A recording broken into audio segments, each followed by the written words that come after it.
Sometimes I'm really glad to escape the city. I know they've got problems up here as well, but I tend not to notice. I'm not forced to watch my back, look over my shoulder, avoid the beggars, their pleas for cash. No, I can drown it all out when I return home.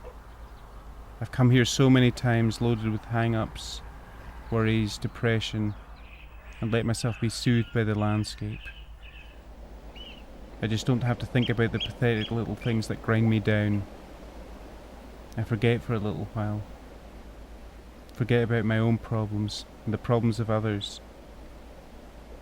When I'm out here alone, I'm part of something so much bigger.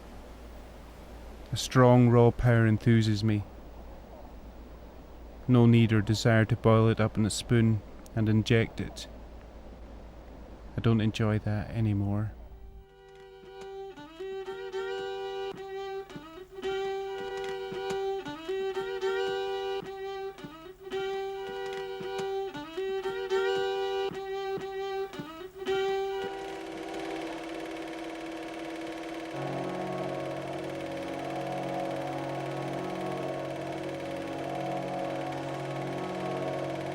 These excerpts are from a short film I made with my wife Denise called Opus Morphia.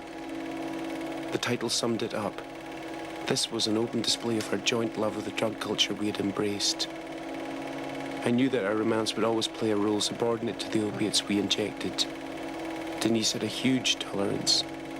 I was a novice in comparison, but she taught me a great deal in the time we had together. Sometimes I've wished I'd never learned about this chaotic and deadly subculture. The various devotees who intellectualized the subject into the polemics of junk. These became a huge source of inspiration to me. We developed our own distinct language and rituals, which further alienated us from the real world.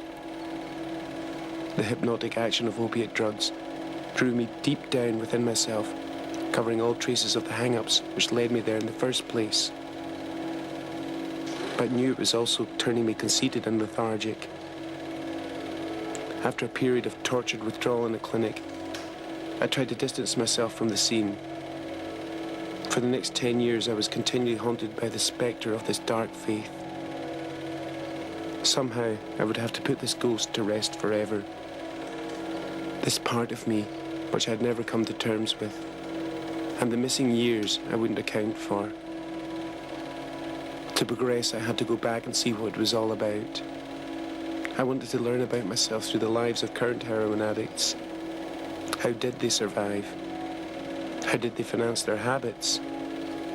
What had they found in heroin and did it make them happy? But I really needed to find out how I'd handle the experience. The camera would help me to keep my distance, whilst allowing me to create a detailed observation of the addict's lifestyle. I hoped that my role as observer would remain intact and that I would have the strength not to become a participant once again. A potentially destructive journey, perhaps, but one I just had to undertake.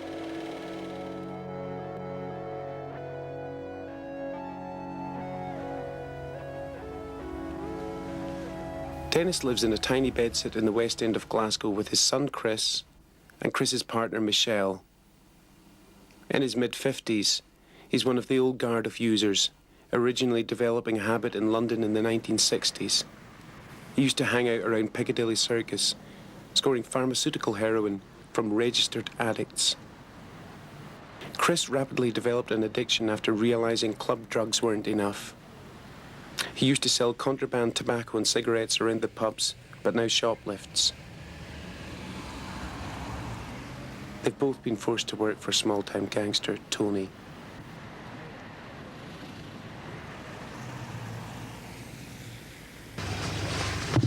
Oh, that is the most unbelievable fucking close, man. You alright? Aye. Fucking every door in that close deals. Yeah? Alright. Let's get to fuck. Yeah, just one of those closes where out of 6 there's maybe one boarded up and the other 5 houses have like dealers in there. You know, it might be families big families from grandparents. Yeah. So on 3 generations. It's just, you know what I mean, when I'm feeling like this, I can't really be annoyed running after the stuff. I don't mind it when I'm feeling fine or fine by that. I mean, you know, on form, let's say, not feeling sort of apprehensive. Yeah, but you said Yes. something about the close. I mean, what was it? There was a kids in there or something. What was it? Just kids running about as per usual, give my money to the sort of woman that's obviously whose business it is, and then the kid gives me the bags, you know what I mean? Which just shows you that these people have like no scruples, basically. It's fair enough in a way, you know, but fuck it, man, it wouldn't be my children that would hold whatever, 13, Yeah. 14, 20 pounds bags of smack. Fuck that. Yeah. And what's that? How much have you got there? What's that you got in your hand there? 2 scores, 35 quid's worth. Fuck. Where the fuck did that go? Surely you caught it in camera. I don't know. Where's your leg on it? What's your left leg? Before I what I bought that dollar too. Oh, fucking hell. You're gonna have to lift your left leg, Dave, because we need to check the...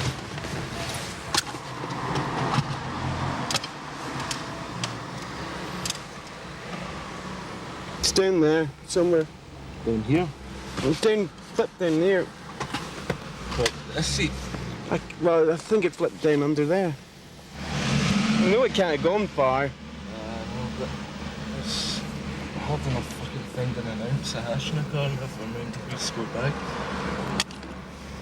Can that seat go back? Jump out a second and see if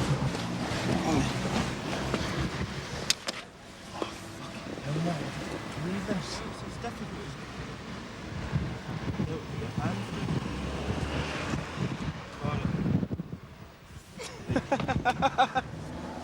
Okay, right, enough of that, eh? You're not used to it, Chris. Hmm? You're not used to handling gear, that's what it is. It's probably too hot to handle.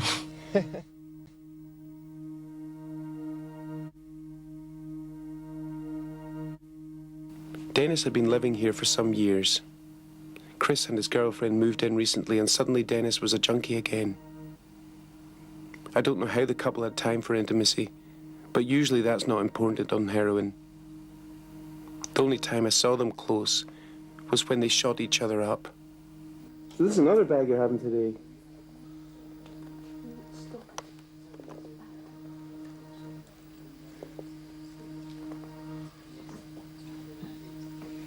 See, when you're doing shoplifting, you've got this sort of, it's like a fake aura of invisibility, right?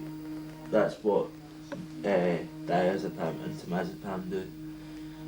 It's having smack before you go out shoplifting. It's the same thing, it just gives you a wee boost.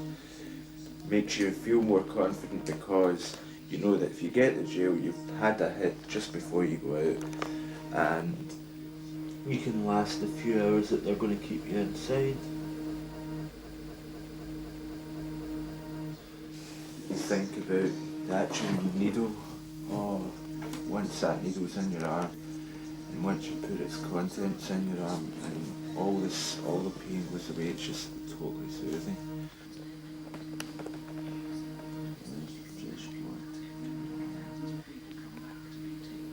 It's really easy to put people who are getting a hit through a lot of pain. And Little Ray and DL are classic at it. Anyway, that's another hit. Don't really feel it that much, but it will help. And we better shoot.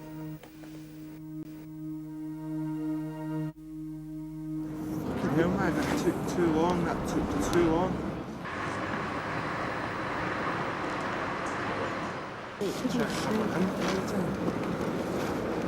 What you got there? How did we get there? Nice set of stainless steel cutlery. Nice set of cutlery which will grace somebody's table.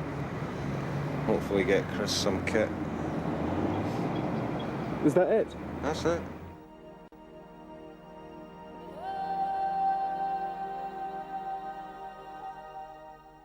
goals. And a very simple goal. Quite sure. 6 goals in consecutive games.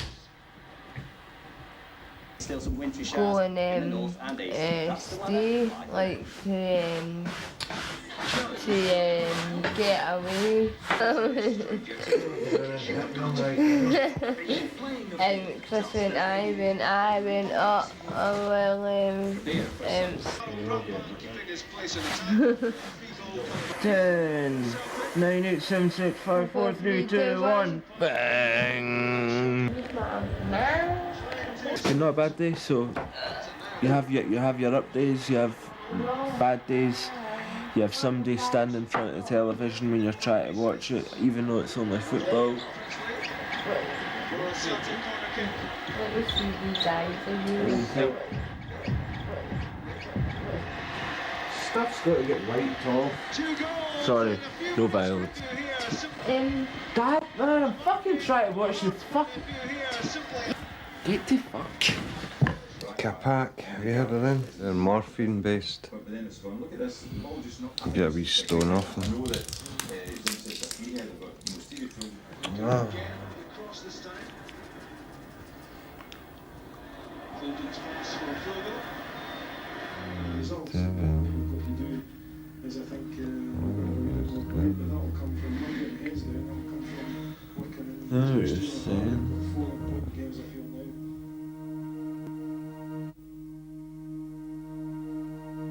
I'd known Ray for quite a few years, but in the last year or so, he had really started to degenerate. Here was an intelligent guy going very quickly out of control. He had progressed from chasing a tenner bag on a Saturday night to buying a quarter ounce a week.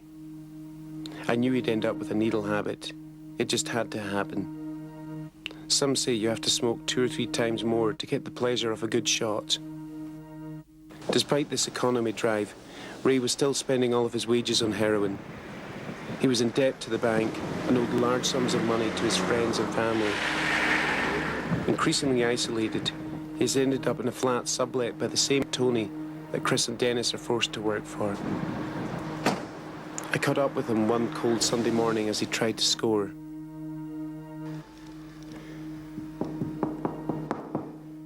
So the guy wasn't in then? So... Nah. Either he's not in or he's in his bed. His Yeah. cars are outside, so I think he's in, but there's no noises or anything at the door, so So I that's think he's like, just fucking sleeping in. so that's like you're still withdrawing at the moment and Yep. you're feeling pretty bad. We're gonna have to go somewhere else. Yeah. Not to Rock Hill or something. I was very wary about following Ray up to Ruck Hill with the camera. Bordering on the cultured and generally upmarket west end of Glasgow, it's an area notorious for heroin dealing and indiscriminate violence. Ray didn't want to linger around here. Even if he did manage to score, there was still the danger of being lifted by the police.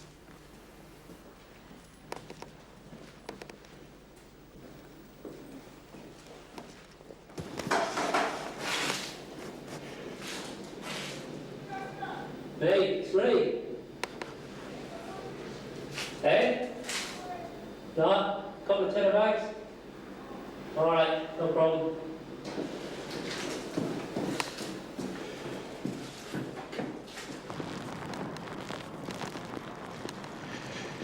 What happened? Went up there and May wasn't in. No, May is in, but she says she's no go. She didn't got anything. Nope. Like I said, Sunday's a bastard of a day to try and score. Yeah, why is that? I wonder. I don't know. I think it's all the dealers get up late on a Sunday, you know, party Saturday night, Yeah. and get up till like 2 Okay. or something on a Sunday. So, come back down and... So it goes on. See. I'll have to just wait and see if I can get Johnny up later.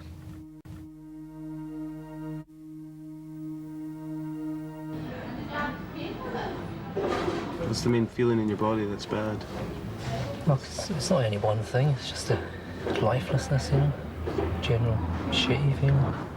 It'll get worse, but usually a head should hold you about, 24 hours at the most, kind of thing. Yeah. And that's when it starts hitting you. Killing time again. Another half an hour. I'll go back to Johnny's, see if he's up. Hopefully he'll be up this time. It's about 4 o'clock now.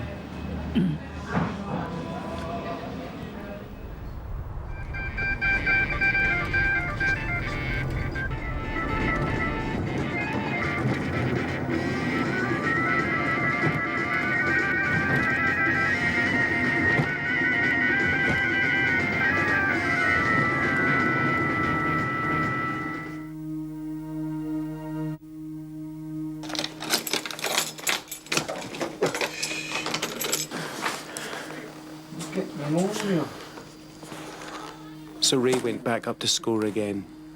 This time, he was more successful. The dealer was in. The pain and anguish of withdrawal would be subdued for a while, and he could relax for the evening. Chris was also there. He was desperately trying to flog stolen goods in exchange for heroin. Well, are you going to have a bit? Because I'm not going out to sell stuff and then all the way back down. Honestly, it sounds like that's sold out. No, because I'm going out to sell stuff.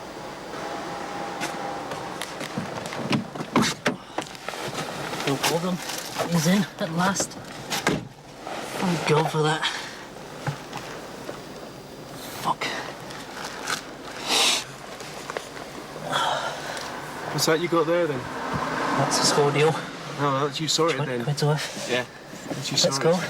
Yeah, okay.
Oh, it's a great relief. Tell you that. Yeah. Feel normal again. Okay. Get on with the shit, you know. Get ready for work tomorrow. People must suspect you at work and shit. Oh, I'm sure there's rumours flying about, but You've had the odd day off. as long as they can't prove anything, you know. I mean, you're unusual that you hold down a job, so many of these other guys don't. But it's getting, you know, it's getting a bit close to trouble, you know. I don't know, I've had a couple of warnings, verbal warnings for being late and sick and things like that, you know. What you It's been just doing like- out scoring? Just, yeah, Oh, 'cause some of the time, you know, if you're rattling, you just can't go to work, you know. The prospect of going in, working 12 hours, you know, it's just, you know, just can't do it sometimes. So. I mean, I plan to get off this shit anyway. Probably try and get a script next week. you're trying to get a meth script arranged. Well, it seems like, you know, things are pointing that way. Until recently, Ray had been sharing the flat with fellow junkie and shoplifter, DL. The partnership came to an abrupt end when DL was sent to Barlinnie prison on a theft charge. Without DL, Ray was incapable of shoplifting and had been borrowing more and more from Tony. And you owe him a load of money. Oh, truckload, aye. Yeah, I think that's my next 2 or 3 wages accounted for. right. Do you think you're ever going to get around to paying him off, or what? Probably. I mean, I don't really like to do a run or anything, you know, but... things are a bit different since DL got put away. You know, basically, in a lot of ways, he was the main man. You know, things revolved around him. He was excellent as a thief. So you're working Stealing. as like a bagman or Aye, so a backup guy, decoy. You know, just going in, keeping people busy while he, you know, walks out with a case of booze or something like that. Yeah. I'd be surprised what you can get away with. You know. He's such a suspicious looking character, yet he got away with so much. He looks like a loony, but I think people just tend to think he's harmless and leave him alone, you know. And Yeah. he's got a lot of brass neck, you know. Try a lot of things that And what kind of most stuff you people see him wouldn't. doing there? Stuff like, you know... Walking out of an office, I'll say, with a case of champagne, going into a dressing room, putting on a £450 Crombie coat, walking out with it, you know. Well, he got away with it for so long, but, you know, caught up with him, you know.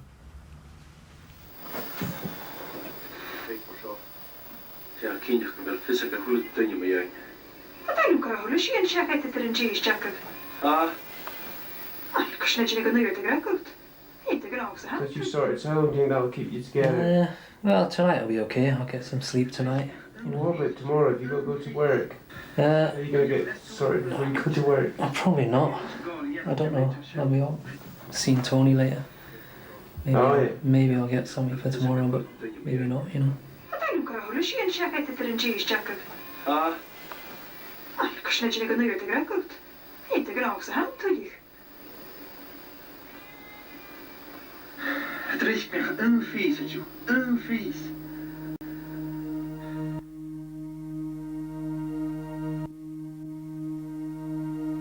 Well, we're not off to Dover today, we're off to Stirling.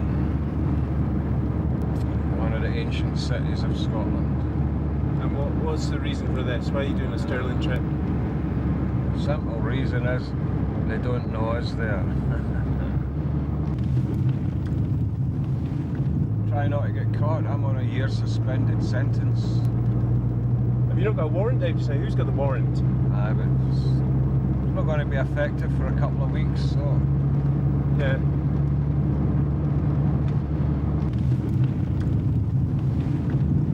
Kirky. So what you had today, Chris? 20 quid's worth? Aye, well, So that... you need a good amount. And you had some Valium as well? Yes, one Valium, a good a 10 milligram Valium, a blue one. And that's got you set up I don't know, the more pacified you are, the easier it is. to do your shoplifting.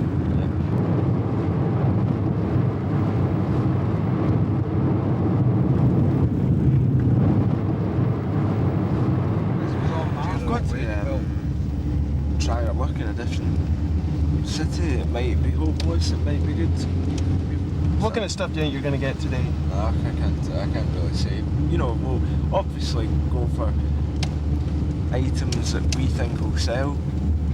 You know, watches are good.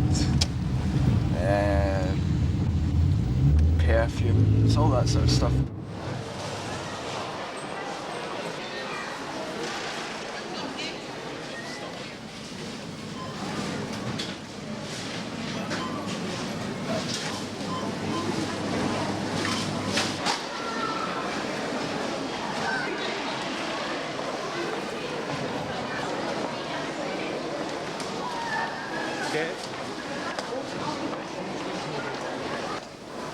Okay, yeah.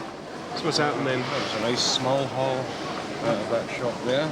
Yeah. Transferred it to my bagman, who's Chris. now carrying it. If you see him, tell him I'm away in there for a minute, and then I'm going to go to Marks and Spencer's. Yeah.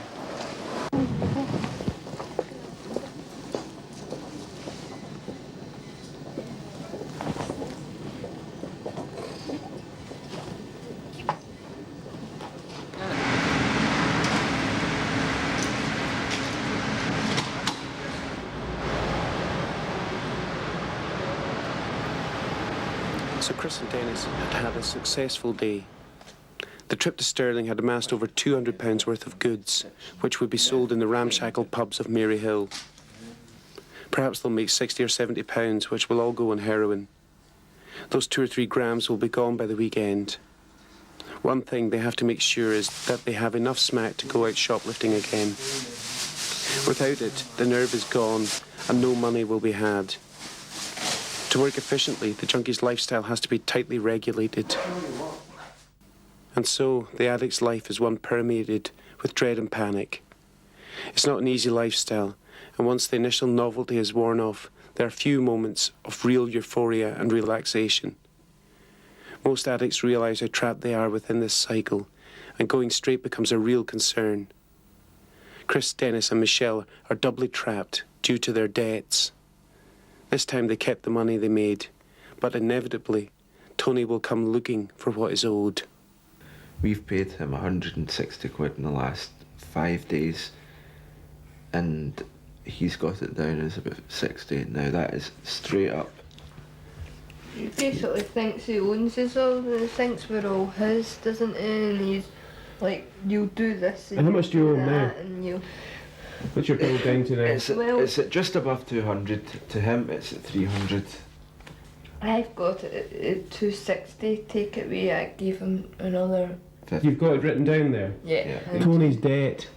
That takes it down to about 240, but then we got 2 bags off him the other night there, so it's still at about 260, and he's got it at about 340. So that's coming down every week, and the things you're stealing, Yeah. he takes them and gives you what, a third of the Some price? of the stuff. Half the price? What does he give you? That can happen thirds to a half, depending on the goods.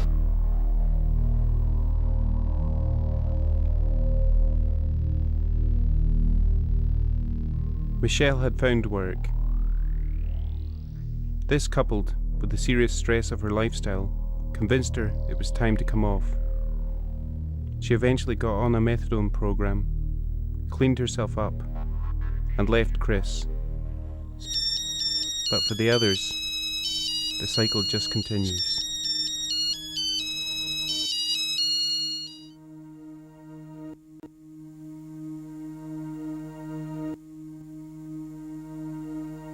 I was pleased to hear that Ray was trying to kick his habit, but I knew it was doomed to fail as long as he stayed at Tony's flat. In the company of other users, he would have no chance. I also felt the old urges coming back again. Generally, you're getting your act together and, you're Pretty much, yeah. cutting down. Pretty much. I mean, What about the debt?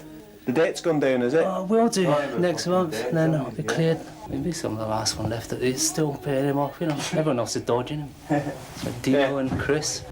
Tony and his brother Al soon appeared, and the conversation turned to violence. We're going to put the door right in. They're going to be in their beds. Because they say, tell him he's not getting fuck up. Yeah. So they're in for a shock of their life. And in for a shock of their life. I might actually just strip their whole contents of the house. How much do they owe you then? What is this all about? 763 quid, to be precise. The drug money? Drug money. My percentage of profits. But I think it's Chris that's saying, no, don't fucking give him money, no. I've told him that's his last chance. That's 4 times in a row I've let him do it, but...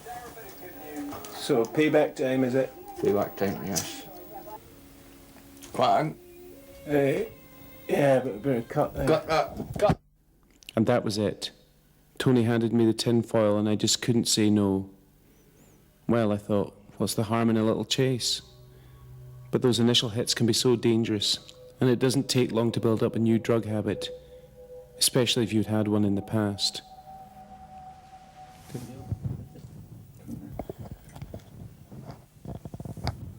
Come on, in here. Is that the right bit? Dave?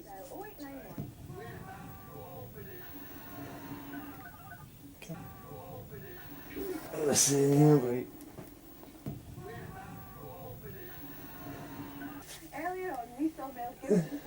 How's it going? No. Sorry. Listen here, bro. That's gotta be done. That's a couple of holes already. Can't see them very clearly, Al. They're not sticking up. Okay, don't Dave, do you want to get this? fucking thing. Too much. I know, for fuck's sake. Oh. Okay. That was a kind of not a good idea, that thing. I'd felt intimidated by Al, and so gave him the hit. There's an art to finding a vein on a junkie, but it's not really a skill worth boasting about. I found myself increasingly getting a feel for the needle again. There was a real fear of what lay ahead, but I knew I had to finish the film whatever the cost.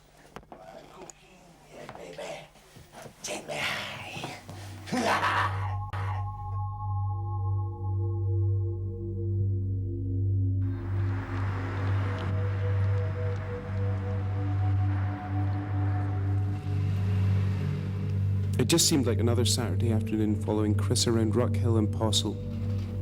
I was determined this time, however, to get some better shots of a letterbox deal in action. The dangers were self-evident. We'd been chased before by a bat-wielding thug.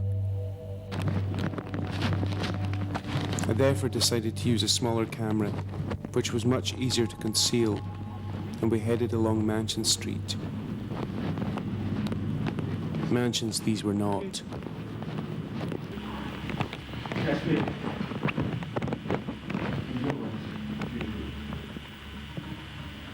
The deal fell through. There was a suspicion that the drug squad were close by. As we left, we found out just how close they were.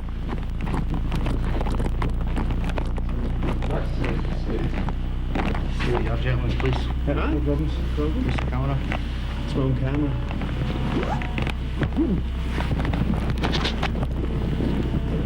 Switch off.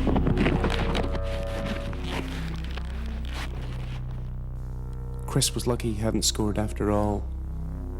We were all taken to Sargent Street Police Station, where I was charged under the Misuse of Drugs Act and detained overnight. They pressurised Chris to make a statement against me, and he was eventually released. My flat was raided, but luckily I'd removed all the master tapes for the film. Twice I was charged during the making of this project, and each time I was acquitted, or the charges were dropped.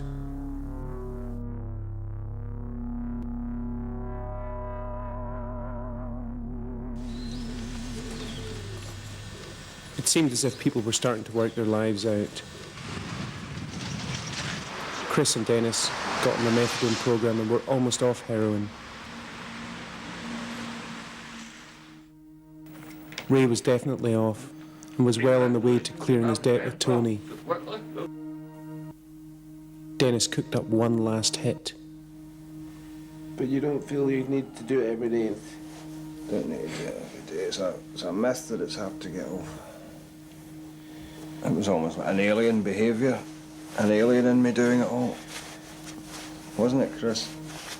What? Now we don't do it anymore. Yeah. You so often find these great declarations uttered from junkie lips, usually just after a hit, and usually just another throwaway statement. But I actually thought they all had a chance, a good chance. Then one night, DL showed up, fresh from Barlinnie prison. Everything was thrown into turmoil. With his tolerance right down, he prepared a potentially lethal cocktail of heroin and temazepam. Temazepam, or jellies, as they're called on the junk scene. It's a downer which comes in capsules of varying strengths. When the jelly-like inner core is squeezed out and injected, the resulting sensation is a complete numbing of mind and body. The intravenous solution can quickly turn into a wax, blocking veins and leading to the loss of limb, or even loss of life through coronary thrombosis. But DL wasn't worried about that. In fact, as the drug took effect, he had no worries at all. I guess it will get into this one. Let you pour it in. It'll not go through the needle. Forget it.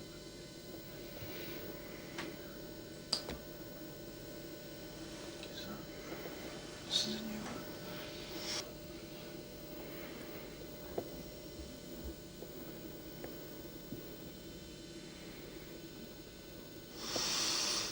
So I'm coming out that way, you know. Hey, Slav, what are you doing?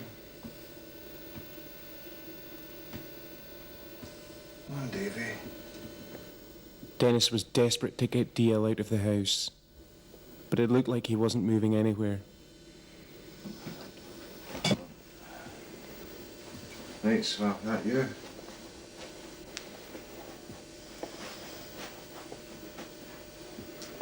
What's going on in there?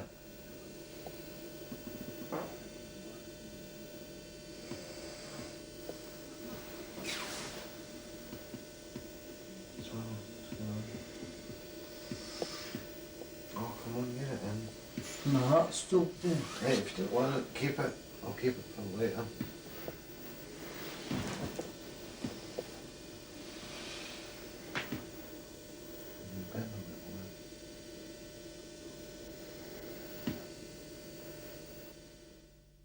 And that was DL well and truly fixed for the night. He wouldn't be going anywhere. He was lucky he survived to the morning.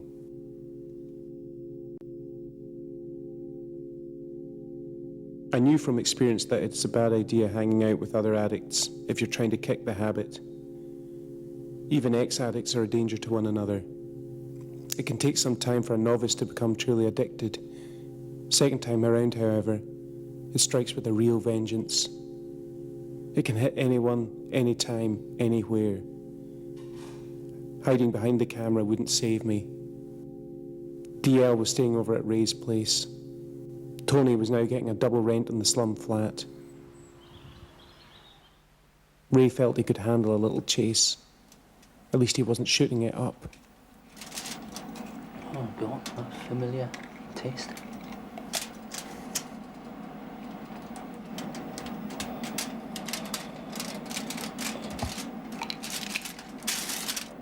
How long was that since you had a smoke then? About 6 weeks. 6 weeks since you've been using? Mm-hmm.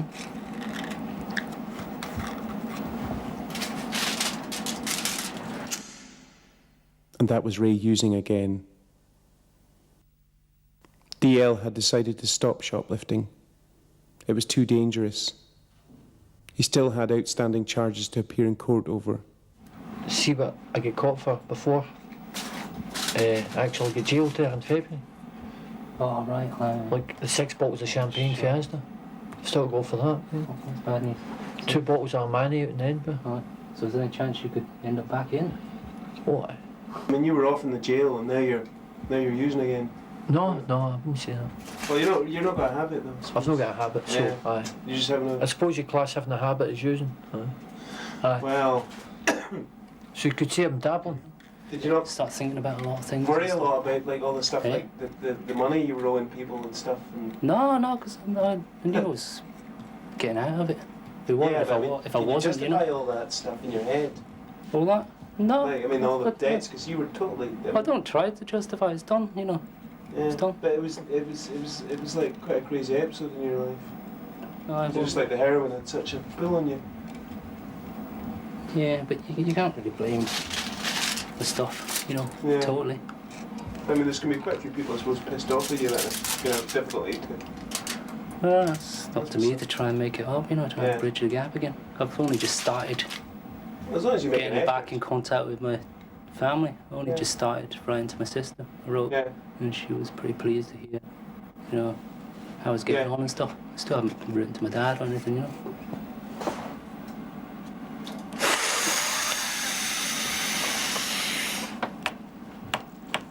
See, I was in the nick, I had the blood test. Came back positive for Hep C. Yeah? Oh, what does it do to you? Damages your liver, basically. DL had been sharing his drugs with others, and more than likely his blood diseases as well. A comical and yet influential character, he brought a little junkie community together at his friend Sam's house.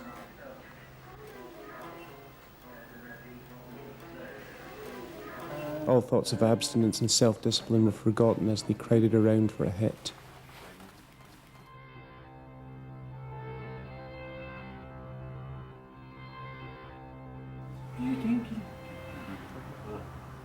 That's right. Is that any good, Ray? I'll take a second to feel it. It's okay, I can feel it. I didn't take that much. So that's basically the whole pile of shooting up going on here simultaneously. So you're taking this all out the same spoon, I've seen.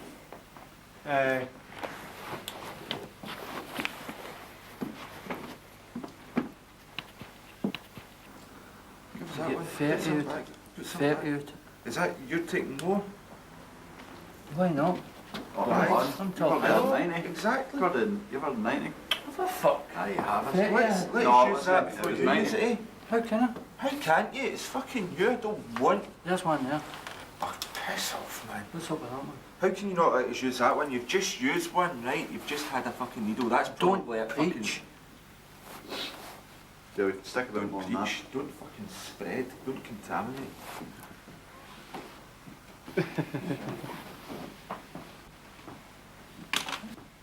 By pulling their resources together, everyone was having regular hits, even if they were quite small and they had to fight for a good share.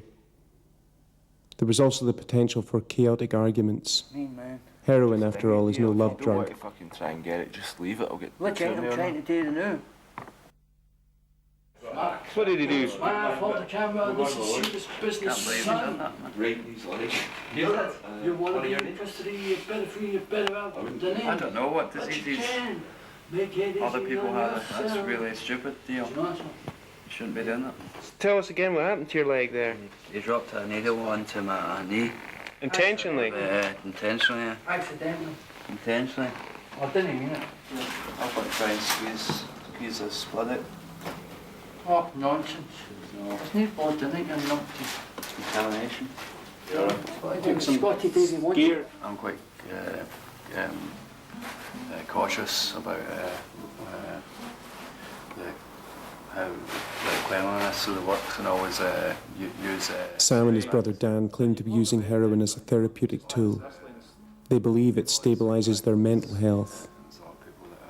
And only take kit to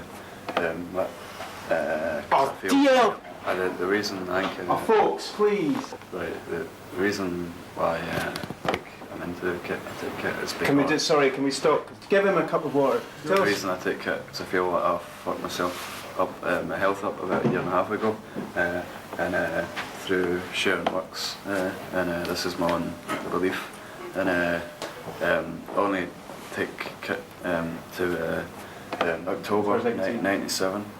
There's an episode, that's when I first experimented it.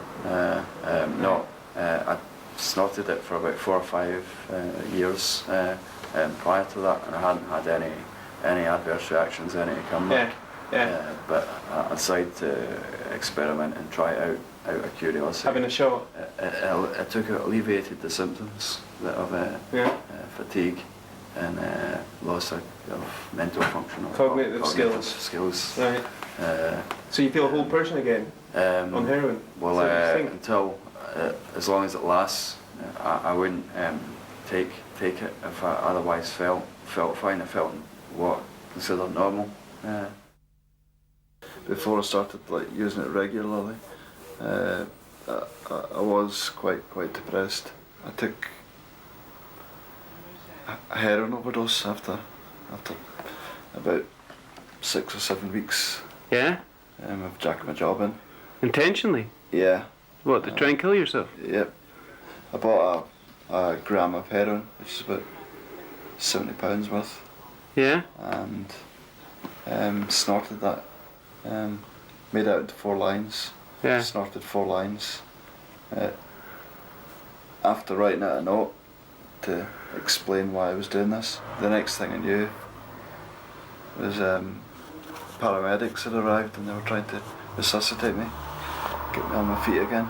Yeah. I think they gave me what you call it, heart massage, and they stuck the end of a pen under my fingertips to try and get some kind of response from me.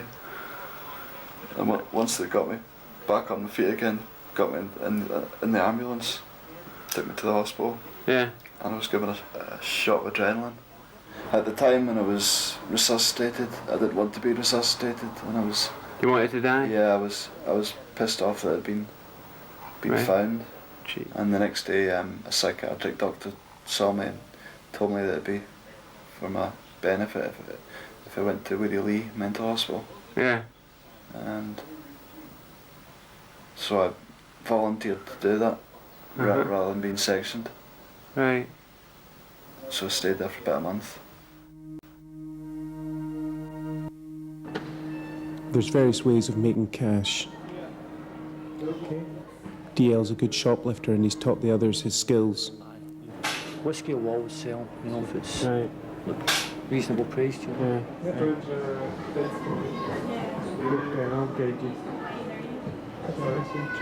He also sells goods he finds in skips and rubbish bins. Hang on, Dad, don't go in the food bin. There was one occasion where he opened a discarded biscuit tin and found £500 in cash. Come in, Reese, huh? More often than not, though, he steals booze and sells it to pubs at a knockdown price. He certainly taught Dan and Ray a few tricks. But when you put the champagne into the trolley, don't put it straight in the bag first. Just put it aside, just put it amongst all your other shopping. And then when you go to a quiet aisle, then transfer it quickly. Right.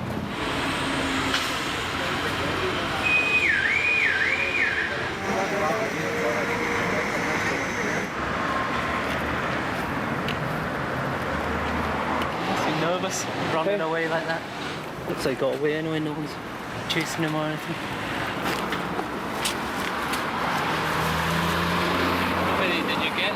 There was only 2 left. All right.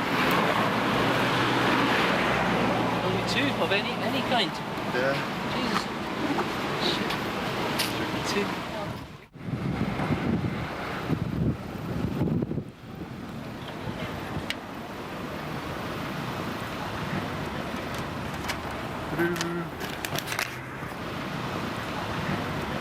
Did they know you there? No, but that's the first time I've done that, so... So how did you know about this place? Somebody put you on? Sam's been here before and Right. flogged a few bottles, so Right. it seems to be an okay place to come.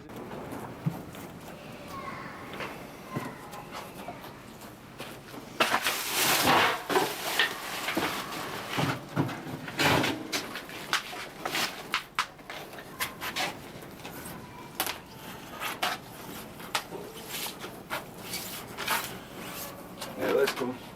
Veg. Nah, empty.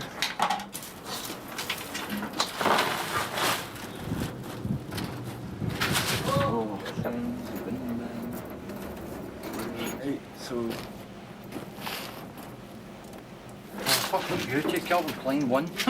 On you, Gecko. Oh, this one. Thanks, he's a bit. No? Hi. Fuck off. Yes, I know. What, come in, Reese?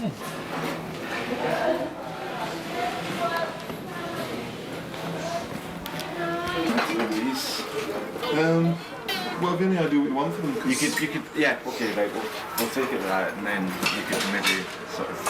See, but 30 quid a lot. We've got Another bag full we've and got another over twice as many, and you can have them for 20 quid a lot if you want. Up there. Soft sale. 2 on the game. There's nothing really there. It has to be kind of cult indie stuff from the 80s, really. Late 70s has to be disco 12-inch nerds. What would you offer for the lot? Nothing, because we haven't got the space. I'd give you a quid for these 2 for myself. That's quid each. No, quid for the 2.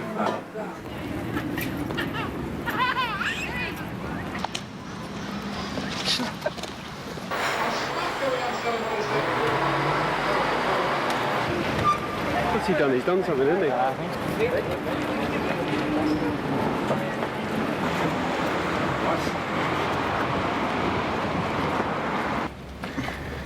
I think we should leave that wee bit of ticket on, dear.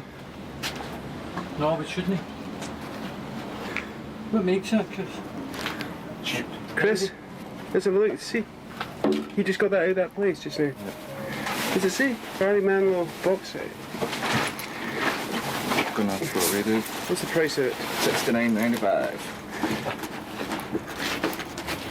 Do you think that's going to sell? Hopefully. Barry Manilow's quite popular, is he not? Right, I'm going to try a private sale first, right? Because I really don't want to have to take the price ticket off.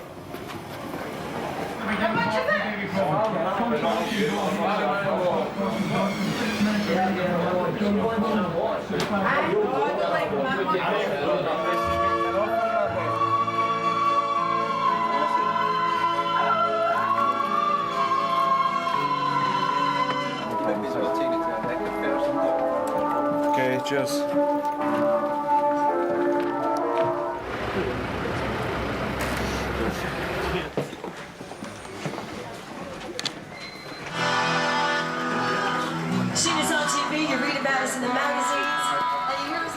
no sale then, Chris? Nope. You've left with all that junk. It means I'm going to have to walk around the pubs now with the Barry Manilow CDs, which I can't really be annoyed doing.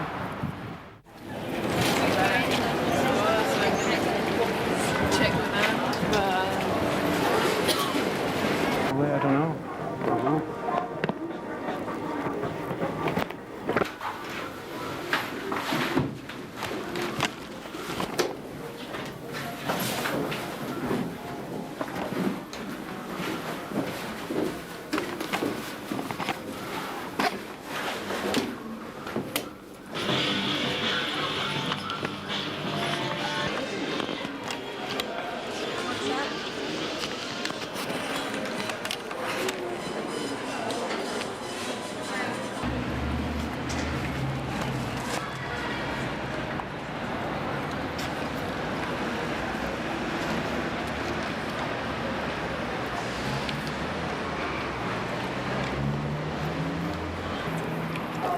Feel that? Yeah. Ow. That's a dead weight. $8.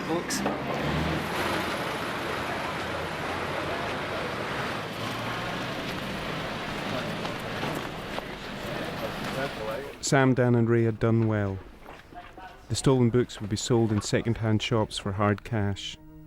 All their money goes on one big score.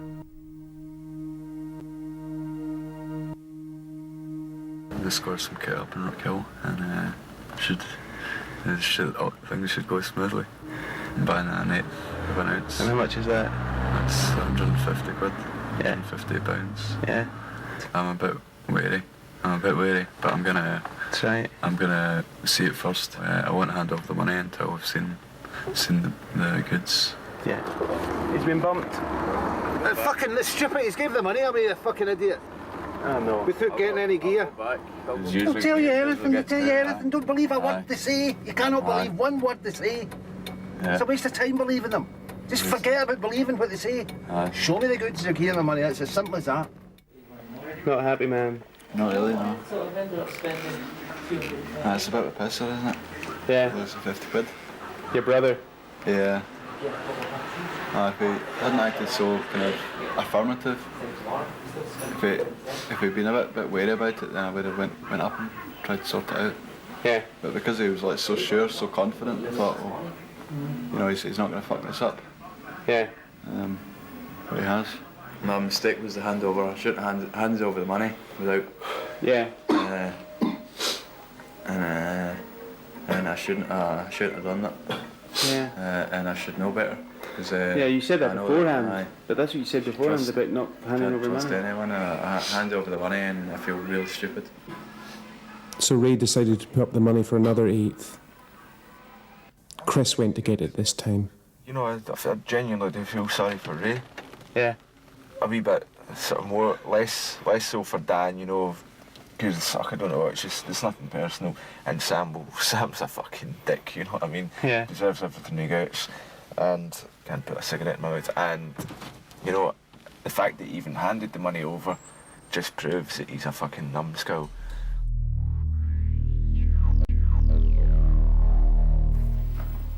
Wait, let's see it.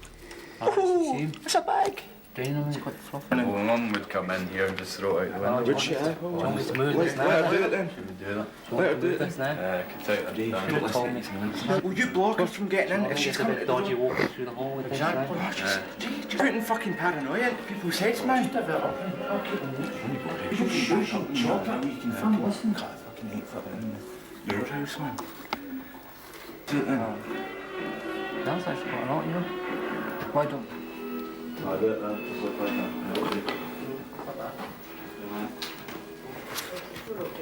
What you do is fold each corner in like that, right? And then you fold that over, and that goes in, tucks in there.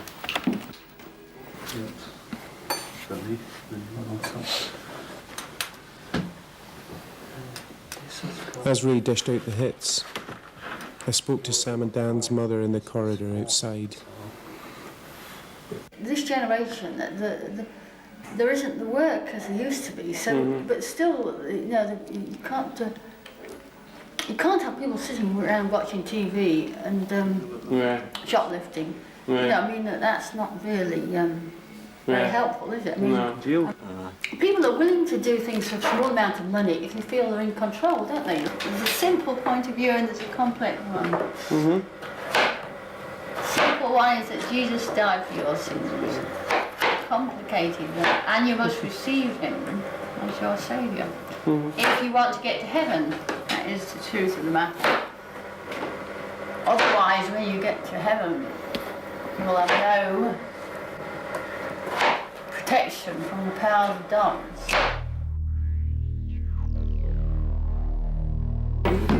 Which girl is it now?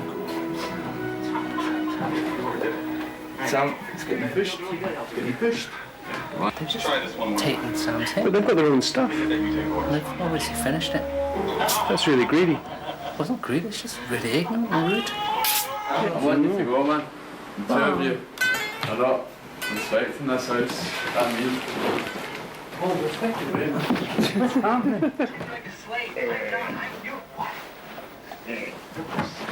What's happening? Really? Hey, see me. Yes.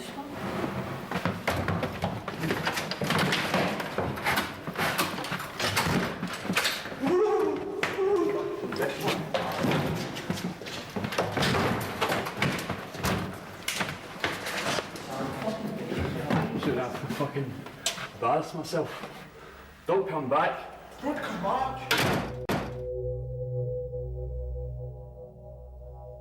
DL had been moving from flat to flat since he'd left prison. He was now living with Chris and Dennis. Together, they were an elite shoplifting team. These are the spoils from yesterday. Were you involved in this, DL? I was. And there's nice turquoise jumpers with about 16th century crystal here. It's... Now, how much would you like for this? No, the house is mad enough. That's a freebie for Killer Artist to get her. Right, okay. So, where did this stuff come from? Edinburgh. Yesterday. The goods were sold to regular punters in Ruck Hill, and the cycle continued once more. But things don't always go smoothly, and lack of hygiene can lead to a dirty hit, an inevitability which every addict experiences. It's a fucking fud. It's a fud, dog. A fud.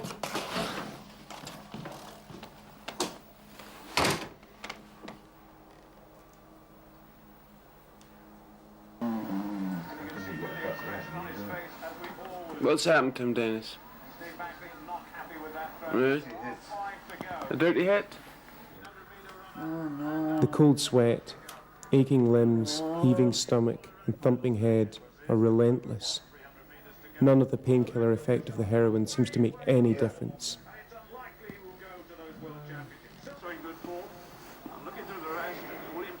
Might make him spasm. Plus.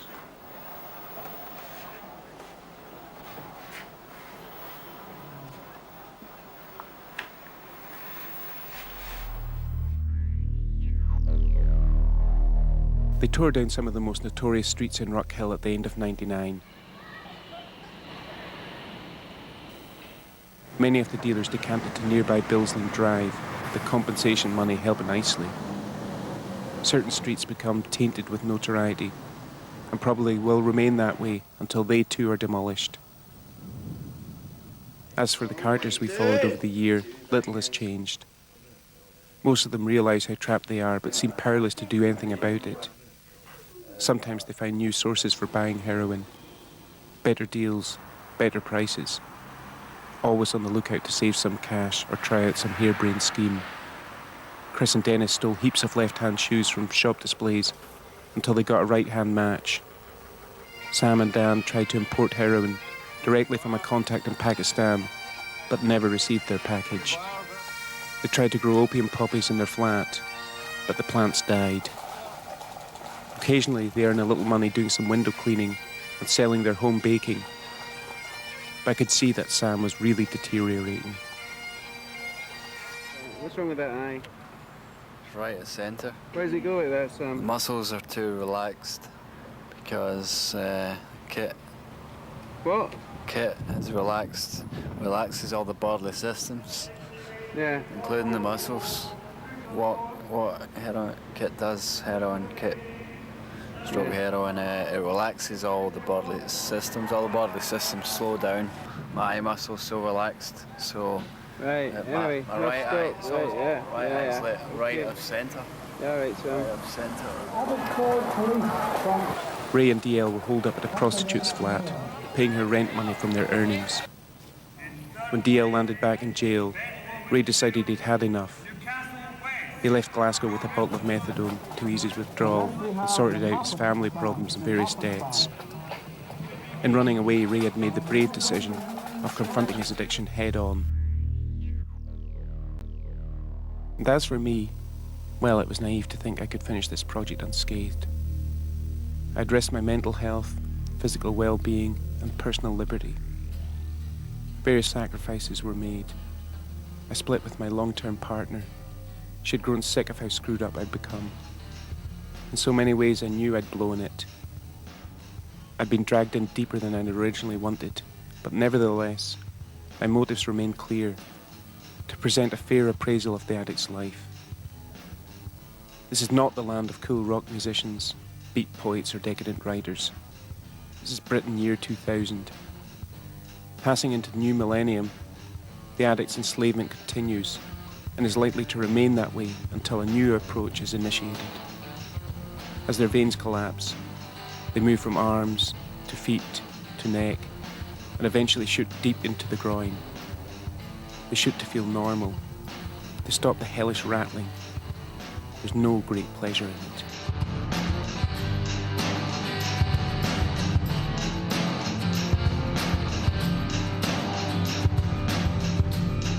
And so I've decided to close this chapter of my life. I have to move on. There's no going back now. No more. I think.